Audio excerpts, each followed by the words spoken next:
બધા કામ થઈ ગયા છે. મારે કોઈ કામ બાકી રહ્યું નથી. તમે ચિંતા બિલકુલ કરશો નહીં. કોઈ બી કામ બાકી નથી રહેવાનું. ઇલેક્શન તો આપણે બધા ઘણા બધા જોયા છે. આ વખતે પહેલી વખત આખા દેશમાં જનજનનો આવાજ મળ્યો છે કે માન્ય નરેન્દ્રભાઈને આપણે બધા ત્રીજી વખત વડાપ્રધાન બનાવવાના આશીર્વાદ તો આપીએ જ આપીએ, પણ કેટલા પાર સાથે? 400 પાર સાથે. બરાબર. પછી તમે લોકસભાના ઇલેક્શન વખતે દરેકના મગજમાં ક્લેરિટી સાથે વોટ આપવાનું બન્યું છે કે આ વખતે ભારતીય જનતા પાર્ટી અને 400 પાર સાથે આપણે નરેન્દ્રભાઈને વડાપ્રધાન બનાવો. આજે દિલ્હી પર પાસે મોદી સાહેબ એવું દેખતું છે આપણી પાસે જેમની પાસે આજની સોચ, સામર્થ્ય, ક્ષમતા અને દળતા સાથે રાષ્ટ્ર વિકાસનો સંકલ્પ. અહીંયા ખેતીની વાત હતી. આપણે બધાને માન્ય નરેન્દ્રભાઈનું વિઝનની ખબર છે કે આગળનું આપણે માટે ખૂબ કામ કરી રહ્યા અને એ ટુકડે રાષ્ટ્રીય ટુકડે આપણે નરેન્દ્રભાઈ મોદી સાહેબને ટુકડે કલ્યાણકારી યોજનાઓમાં આપણે ઘરમાં આપણા પ્રધાનમંત્રી આવાસ, ગુજરાત યોજના દીધા, મફતમાં અનાજના કામ શરૂ કર્યા અને યોજના 8 વર્ષ સુધી લંબાવી દીધી. કિલો અનાજના મુદ્દે કાર્યવાતા મારા પાછળ લોકોને 15,000 રૂપિયા હપ્તા દીધા અને વર્ષના 6,000 રૂપિયા 11 કરોડ સાથે પ્રધાનમંત્રીના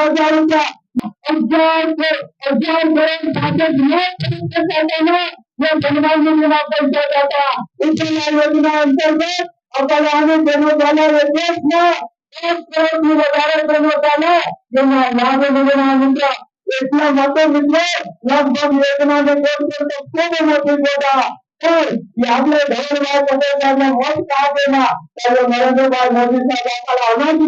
એટલે આપણે ખબરના પત્રકાર વિશ્વ ભાજપના મત દેતા એ નરેન્દ્ર મોદી સાહેબની સરકાર આપણા આની વરિષ્ઠ સરકાર કરશે એટલે આપણે ખબરના પત્રકાર નરેન્દ્રભાઈના આપણે જે ઉમેદવાર પટેલ સાહેબ આપણા મત દેતા ઇન્ડિયન આયોગના ઉમેદવારના દેશના કલેક્ટર દીધા એટલે આપણે સમર્થન કરવા ઉમા જનતાના કાર્યક્રમ એટલે આપણે અને છેલ્લે વાત કરો કે જ્યોતિર્નામ યોજના અંતર્ગત 1 લાખ લાઈન કે પૂરી કરેલી ये देशના વડાપ્રધાન નરેન્દ્રભાઈ મોદી સાહેબ ગુજરાતમાં જ્યોતિર્નામ યોજનાની શરૂઆત કરે અને આપણે ગુજરાતમાં એમાં આપણા ધરમભાઈ પટેલ સાહેબ ધરમભાઈ પટેલ સાહેબને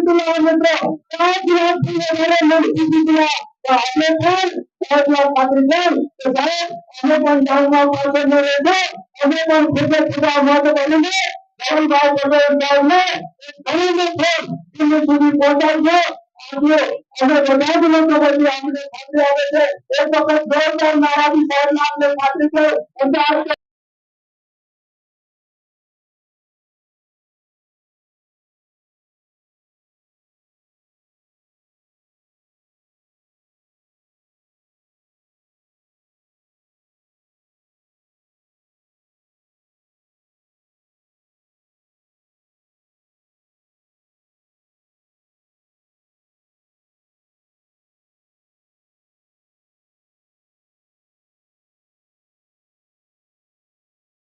આપણા પ્રશ્નો જાણ્યા હતા અને કચ્છના ધરતીકંપ પછી 2001માં જ્યારે મોદી સાહેબે પોતાની સંભાળી ત્યારથી સૌપ્રથમ એમને કીધું કે અમને સાંજે જમતી વખતે વીજળી જોઈએ અને એમણે આખી યોજના બનાવી અને એની શરૂઆત પણ ત્યાંથી કરી કે શરૂઆત આ રીતે કરી એમ સૌપ્રથમ પ્રોજેક્ટ ડાંગમાં અને 2004માં રજૂ કર્યો એટલે ડાંગ માટે અમને શું લાગણી છે એ આપણે જોઈ શકીએ છીએ અને જ્યારે 2014માં એમની લોકસભામાં પોતાની છેલ્લી સ્પીચ આવી એમાં પણ એમણે કીધું કે હું ડાંગના રણિયાના પ્રદેશ નથી એટલે ડાંગ એમને 10 કરોડથી વધારે એલપીજી ગેસ કનેક્શન આપવાનું કામ પણ આપણા મોદી સાહેબે કર્યું છે એ રીતના એમને તો વિચાર હતું મધ્યમ વર્ગ પરિવારો ગરીબ વર્ગ પરિવારો અને બીમાર 2 લાખ 5 લાખ 10 લાખ ખર્ચો થાય એ સુધી મારો દેવું થતો વ્યાજ ચક્રમાં પહોંચી જાય એવા વ્યાજ ચક્રમાં માણસ ફરતો હતો મોદી સાહેબ છે જેમને પ્રધાનમંત્રી આયુષ્માન યોજના હેઠળ 5 લાખ રૂપિયાનો ઈલાજ પૂરો મફત કરવા લાગ્યો અને ગુજરાતમાં આપણા ભૂપેન્દ્ર પટેલ સાહેબે બીજા 5 રૂપિયા આપ્યા અને ગુજરાત ભારત દેશના એકમાત્ર રાજ્ય છે 10 લાખ રૂપિયાનો મફત કરી દીધું એ રીતે 2020થી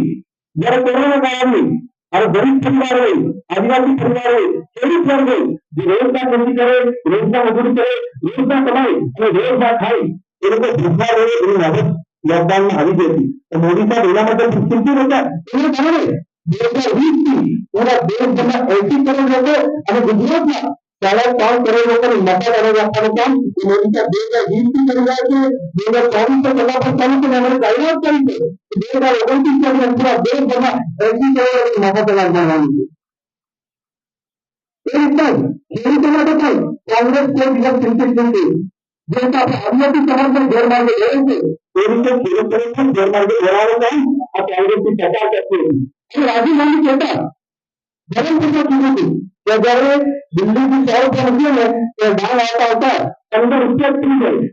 85 રૂપિયા કોંગ્રેસના હોટેલર ખાઈ જતા પણ આજે મોદી સાહેબ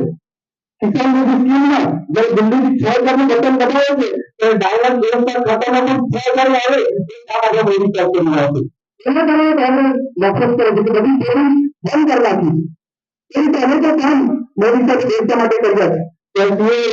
કલમ 370 રામમંદિર દરેક વસ્તુ પૂર્ણ કરી હમણાં કોંગ્રેસના નેતાઓ કોંગ્રેસની સરકાર અને કોંગ્રેસના આગેવાનો કહે છે તમને